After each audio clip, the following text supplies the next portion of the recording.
কথা ছিল খেলনা পিস্তল দিয়ে শুধু একটা ভিডিও করে ড্রামাটা সেখানেই শেষ করা। রিয়েল পিস্তল হয়ে গেল কিভাবে? হ্যাঁ, ছোট পর্দার জনপ্রিয় অভিনেত্রী মাসুমা রহমান নাবিলা 2006 সালে টিভি উপস্থাপনার মাধ্যমে কর্মজীবন শুরু করেন তিনি। উপস্থাপনার পাশাপাশি মডেলিং ও টিভি নাটকে অভিনয়ের মাধ্যমে শোবিজ অঙ্গনে যাত্রা শুরু করেন। এরপর 2016 সালে অমিতাভ রেজার আয়নাবাজি দিয়ে বড় পর্দায় অভিষেক হয় তার। অভিনেত্রীর প্রথম সিনেমাই ছিল সুপারহিট।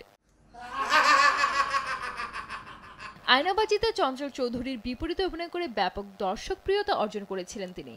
এরপর গত বছর রায়হান রাফির তুফান সিনেমায় শাকিব খানের সঙ্গে জুটি হয়ে ফিরেছিলেন। ব্লকবাস্টার সেই সিনেমার পর বেশ লম্বা সময় বিরতিতে ছিলেন নাবিলা। এবার বিরতি কাটিয়ে আবার অভিনয়ে ফিরছেন তিনি।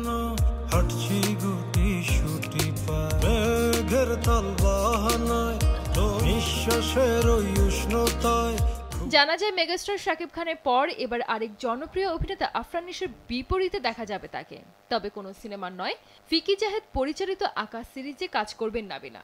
আমি চাই না একজন দাগের পরিচয়ে পরিচিত হোক। এদিকে এবারের ঈদে প্রেক্ষাগৃহে মুক্তি পেয়েছে আফরান নিশো অভিনীত সিনেমা দাগি। এটি তার দ্বিতীয় সিনেমা। দাগিতেও প্রেক্ষাগৃহ কাঁপিয়েছেন অভিনেতা। এবার নতুন চমক নিয়ে ওটিটিতে ফিরছেন। সঙ্গে থাকছেন তুফান খ্যাত অভিনেত্রী মাসুমা রহমান নাবিলা। একটা ব্যাপারে তুমি আমার সঙ্গে বাজি ধরতে পারো, নীলা হক আর কখনোই ফিরে আসবে।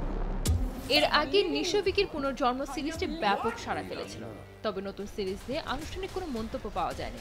ইতোমধ্যে রাজধানীর ঢাকা ও ঢাকার বাইরের বেশ কিছু লোকেশনে বেশিরভাগ অংশে শুটিং হয়েছে বলে জানা যায়। তোমাদের বাড়িখানে এই যে একটা গলি, এই গলির এখানে তথ্য অনুযায়ী সিরিজটির নাম পরিবর্তন হতে পারে।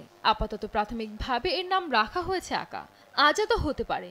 এর আগে জানা গিয়েছিল সিরিজটিতে নিশোর বিপরীতে থাকবেন তানজিম সায়ারা তটিনী।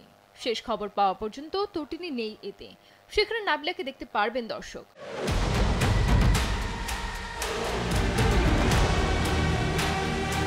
অন্যদিকে সিরিজটি দিয়ে দীর্ঘদিন পর ওটিটিতে ফিরছেন নিশো। নিজের প্রথম সিনেমা সুড়ঙ্গ মুক্তির সময়ে 16.5 শিরোনামে হইচই একটি ওয়েব সিরিজ মুক্তি পায়। সানজিদ আক্তার, দেশ টিভি। চলো না, চপে যে চলো না বাহানা, ও টাকা তুই আমার।